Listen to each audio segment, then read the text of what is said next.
স্বাগত জানাচ্ছি আমি ফিরোজ তোহা। শুরুতেই সংবাদ শিরোনাম।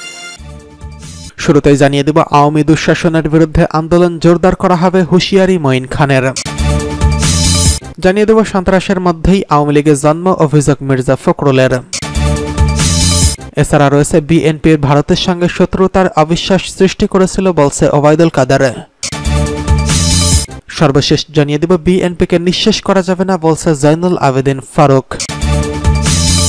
আওয়ামী দুঃশাসনের বিরুদ্ধে আন্দোলন জোরদার করা হবে বলছে মঈন খান। ক্ষমতাসীন আওয়ামী লীগ সরকারের দুঃশাসনের বিরুদ্ধে আন্দোলন আরও জোরদার করা হবে বলে জানিয়েছেন বিএনপির স্থায়ী কমিটির সদস্য ও সাবেক মন্ত্রী ডক্টর আব্দুল মঈন খান। তিনি আওয়ামী দুঃশাসন ও নিপীড়ন নির্যাতনের বিরুদ্ধে সোচ্চার হওয়া বেগম খালেদা জিয়ার মুক্তির আন্দোলন জোরদার করা এবং ভারপ্রাপ্ত চেয়ারম্যান তারেক রহমানের নির্দেশনা বাস্তবায়নের লক্ষ্যে গণতন্ত্র পুনরুদ্ধারের আন্দোলনে সক্রিয় অংশগ্রহণের মাধ্যমে সহযোগিতা করার জন্য সকলকে আহ্বান জানান। শুক্রবার 10 মে নরসিংদীর পলাশ উপজেলায় বিএনপির কাউন্সিলে প্রধান অতিথির বক্তব্যে এসব কথা বলেন। পরে উপজেলা বিএনপির সকল নেতাদের উপস্থিতিতে পলাশ উপজেলা বিএনপির 101 সদস্য বিশিষ্ট নতুন কমিটি ঘোষণা করা হয়। এর আগে পলাশ উপজেলা বিএনপির সভাপতি অ্যাডভোকেট কানিস ফাতেমা কাউন্সিলের সভাপতিত্ব করেন। কাউন্সিলে পলাশ উপজেলায় বিএনপির অন্তর্ভুক্ত প্রত্যেকটি ইউনিয়ন বিএনপির সভাপতি, সাধারণ সম্পাদক, সাংগঠনিক সম্পাদক, পলাশ উপজেলা বিএনপির সভাপতি, সহসভাপতি, সাধারণ সম্পাদক, যুগ্ম সাধারণ সম্পাদক, সাংগঠনিক সম্পাদক এবং জাতীয়তাবাদী দলের আদর্শে বিশ্বাসী নেতারা উপস্থিত ছিলেন। সভার শুরুতে পলাশ উপজেলার জিনারদি ইউনিয়নের বিএনপি সাধারণ সম্পাদক মোহাম্মদ মোস্তফা কামাল দলের চেয়ারপারসন বেগম খালেদা জিয়ার মুক্তির আন্দোলনকে বেগবান করার লক্ষ্যে পলাশ উপজেলা বিএনপির কার্যক্রমকে গতিশীল করতে সংগঠনকে পুনর্গঠনের কল্পে জরুরি ভিত্তিতে পলাশ উপজেলা বিএনপির আগামী কমিটি নির্বাচন করার প্রস্তাব দেন। এই প্রস্তাবকে সকল ইউনিয়ন বিএনপির সভাপতি, সাধারণ সম্পাদক, সাংগঠনিক সম্পাদক সমর্থন করেন।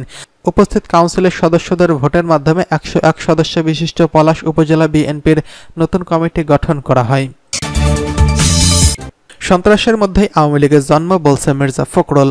আওয়ামী লীগের লজ্জা শরম বলতে কিছুই নেই মন্তব্য করে বিএনপির মহাসচিব মির্জা ফখরুল ইসলাম আলমগীর বলেছেন, সন্ত্রাসের মধ্যেই আওয়ামী লীগের জন্ম। নমরুদ, ফেরাউন, হিটলার, মুসোলিনি এমনকি স্বৈরাচার এরশাদও টিকে থাকতে পারেনি। এদেশের মানুষ কিন্তু সংগ্রামী। আমাদের আন্দোলন হয়তো ভাটা পড়েছে কিন্তু থেমে যায়নি, আন্দোলন চলছে। শনিবার 11 মে বিকেলে রাজধানীর নয়াপল্টনে বিএনপির কেন্দ্রীয় কার্যালয়ের সামনে এক সমাবেশে প্রধান অতিথির বক্তব্যে তিনি এসব কথা বলেন। বিএনপির চেয়ারপারসন বেগম খালেদা জিয়া, যুবদলের সভাপতি সুলতান সালাউদ্দিন টুকু সহ গ্রেফতারকৃত নেতাকর্মীদের মুক্তির দাবিতে এই সমাবেশের আয়োজন করে জাতীয়তাবাদী যুবদল। মির্জা ফখরুল বলেন, অনেক নেতাকর্মী এখনো জেলে। আমাদের নেতা তারেক রহমান বিদেশে আছেন, তাকে আসতে দেওয়া হচ্ছে না। সরকারের লজ্জা শরম বলতে কিছুই নেই। তারা লজ্জা শরমের মাথা খেয়েছে। তারা দেশকে প্রত্যেক সম্পত্তি মনে করে দেশ চালাচ্ছে। কিন্তু মনে রাখবেন, জনগণের পিঠ দেয়ালে ঠেকে গেছে, তাদের বাধ্য করবেন না উত্তাল তরঙ্গ তৈরি করতে। খালেদা জিয়ার শারীরিক অবস্থা অত্যন্ত অসুস্থ জানিয়ে ফখরুল বলেন, খালেদা জিয়া শুধু বাংলাদেশের মজলুম নেত্রী নন, তিনি সারা বিশ্বের গণতান্ত্রিক আন্দোলনের জন্য ত্যাগ স্বীকার করা আত্মত্যাগকারী নেতাদের মধ্যে অন্যতম। তিনি গণতন্ত্রকে প্রতিষ্ঠা করা ও ফিরে পাওয়ার জন্য আজীবন লড়াই করছেন। যিনি গণতন্ত্রের অতন্দ্র প্রহরী।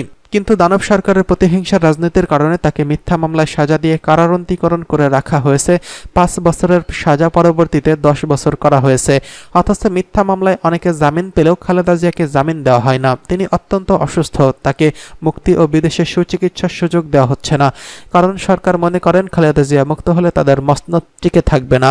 তিনি বলেন, আওয়ামী লীগ জনগণের উত্তাল তরঙ্গের মধ্যে ভেসে যাবে, সেজন্য খালেদা জিয়াকে অন্যায়ভাবে আটক করে রাখা হয়েছে। অসংখ্য নেতাকর্মীকে দীর্ঘদিন কারাগারে রাখা হয়েছে। আমি খালেদা জিয়া সহ সব আটক নেতাকর্মীদের মুক্তির দাবি করছি। বিএনপির মহাসচিব বলেন, আওয়ামী লীগ সরকার টিকেই আছে মিথ্যা মামলা ও আদালতকে ব্যবহার করে। নির্যাতনের হাতিয়ার হিসেবে মিথ্যা মামলা ও আদালতকে ব্যবহার করা হচ্ছে।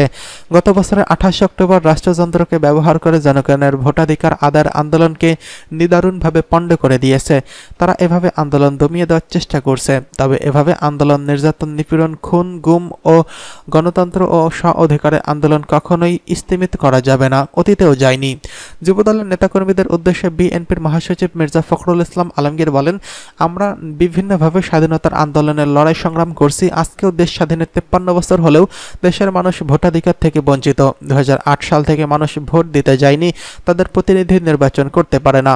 আওয়ামী লীগ পরিকল্পিতভাবে ক্ষমতায় এসে জনগণের অধিকার কেড়ে নিয়ে 75 সালের মতো আবারও একদলীয় শাসন কায়েম করতে চায়। সেটা হলো গণতন্ত্রের মোড়কে বাকশাল।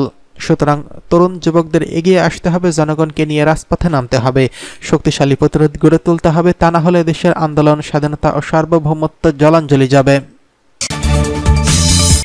বিএনপি ভারতের সঙ্গে শত্রুতা করে অবিশ্বাস সৃষ্টি করেছিল, অভিযোগ ওবায়দুল কাদেরের। বিএনপি ভারতের সঙ্গে শত্রুতা করে অবিশ্বাস সৃষ্টি করেছিল বলে মন্তব্য করেছেন আওয়ামী লীগের সাধারণ সম্পাদক এবং সড়ক পরিবহন সেতুমন্ত্রী ওবায়দুল কাদের। তিনি বলেন, ভারতের সঙ্গে শত্রুতা করে বিএনপি দেশের ক্ষতি করেছে। আওয়ামী লীগ সরকার ভারতের সঙ্গে বন্ধুত্বপূর্ণ সম্পর্ক রেখে দেশের স্বার্থ রক্ষা করে কাজ করে যাচ্ছে। শনিবার 11 মে বিকেলে মোহাম্মদপুরের গজনবী রোডের ঢাকা মহানগর উত্তর আওয়ামী লীগ আয়োজিত শান্তি ও উন্নয়ন সমাবেশে প্রধান অতিথির বক্তৃতায় তিনি এসব কথা বলেন। ওবায়দুল কাদের বলেন, আমরা বন্ধুত্ব চাই, শত্রুতা আমাদের ক্ষতি করছে। আমরা সেই অবস্থায় ফিরে যেতে চাই না। ভারত আমাদের বন্ধু, তাই আমরা অনেক কিছু দেশের কাছ থেকে আদায় করতে পেরেছি। তিনি বলেন, ভারত বিরোধিতা করে বিএনপির দ্বিচারিতা। তারা নিজেরাই যে ভারতের দালাল, এর অসংখ্য উদাহরণ রয়েছে। আওয়ামী লীগের শক্তি বাংলাদেশের জনগণ, বিদেশি কোনো আওয়ামী লীগের শক্তির উৎস নয়। ওবায়দুল কাদের বলেন, ভারতের সঙ্গে 21 বছর শত্রুতা করে আমাদের লাভ হয়নি। বিএনপি শত্রুতা করে সংশয়, অবিশ্বাস সৃষ্টি করেছিল, সে কারণে সম্পর্কের উন্নতি হয়নি। শেখ হাসিনা যে অবিশ্বাসের দেওয়াল ভেঙে দিয়েছেন, ভারতের সঙ্গে বিভিন্ন চুক্তির কথা উল্লেখ করে আওয়ামী লীগের সাধারণ সম্পাদক বলেন, আমরা বলতে চাই, গঙ্গার পানি শেখ হাসিনাই এনেছেন। পানি চুক্তি কে করেছেন? শেখ হাসিনা করেছেন। সীমান্ত সমস্যার চুক্তি কে করেছেন? শেখ হাসিনা ও ভারতের প্রধানমন্ত্রী করেছেন। বাংলাদেশের মতো আরেকটি বাংলাদেশ আমরা সমুদ্রে পেয়েছি আদালতের মাধ্যমে। বিএনপির নেতা গয়েশ্বরচন্দ্র রায়ের সমালোচনা করে তিনি বলেন, শুক্রবার নয়াপল্টনে গয়েশ্বরচন্দ্র এক পর্চা মিথ্যাচার করে গেছেন। গয়েশ্বরবাবু কোথায় ছিলেন এতদিন? কোথা থেকে এলেন? কোথায় পালিয়েছিলেন? ভারতে? মাথায় উঠেছে গান্দের টুপি, এখন ভণ্ডামি শুরু করেছে। গয়েশ্বর কাল পল্টনে দাঁড়িয়ে আমাদের বলে ভারতের দালাল। এই অপবাদ তো আইয়ুব খান ইয়াহিয়া দিয়েছে। ভারত গিয়ে গঙ্গার পানির কথা ভুলে গিয়েছিলেন খালেদা জিয়া। সাংবাদিকরা জিজ্ঞেস করল, আপনি ভারত সফর করলেন, গঙ্গার পানির কি হলো? তিনি বললেন, আমি ভুলে গেছি। তাহলে দালাল কারা? নির্বাচনে 42% লোক ভোট দিয়েছে উল্লেখ করে ওবায়দুল কাদের বলেন, শেখ হাসিনা উন্নয়ন অর্জনকে স্বীকৃতি দিয়েছে বাংলাদেশের 42% ভোটার। এই নির্বাচনে কোনো প্রাণহানি ঘটেনি। উপজেলা নির্বাচনে জনগণ নাকি প্রত্যাখ্যান করেছে। তাহলে 46 থেকে 40% ভোট কারা দিল? তারা এদেশের জনগণ, তারা উন্নয়নের জন্য অর্জনে মুগ্ধ। বিএনপিকে নিঃশ্বাস করা যাবে না বলছে ফারুক। বিএনপিকে কখনোই নিঃশ্বাস করা যাবে না বলে জানিয়েছেন দলটির চেয়ারপারসনের উপদেষ্টা ও সাবেক বিরোধী দলীয় চিফ হুইপ জয়নুল আবেদিন ফারুক। আপনি বলেন, যতই আপনারা বিএনপিকে নিঃশ্বাস করার পরিকল্পনা করেন, কখনোই আপনারা পারবেন না। কারণ যেই দলের নেতা শহীদ জিয়া, যিনি বাংলাদেশের স্বাধীনতার ঘোষণা দিয়েছেন, নিজে যুদ্ধ করেছেন, সেই শহীদ জিয়ার দলকে কখনোই নিঃশেষ করা যাবে না। শনিবার 11 মে জাতীয় প্রেস ক্লাবের সামনে জাতীয়তাবাদী নবীন দলের উদ্যোগে এক অবস্থান কর্মসূচিতে এসব কথা বলেন তিনি বলেন, শহীদ জিয়াউর রহমানের কবর নিয়ে কথা বলবেন, বেগম খালেদা জিয়ার রাজনীতি নিয়ে কথা বলবেন, তারেক রহমানের বিরুদ্ধে মিথ্যা মামলা দিবেন। এদেশের মানুষ এটা কখনোই মেনে নেবে না। আওয়ামী লীগের উদ্দেশ্যে তিনি বলেন, দয়া করে ক্ষমতা ছেড়ে দিন। অবৈধভাবে ক্ষমতায় থেকে মানুষকে আর নিপীড়ন, নির্যাতন করবেন না।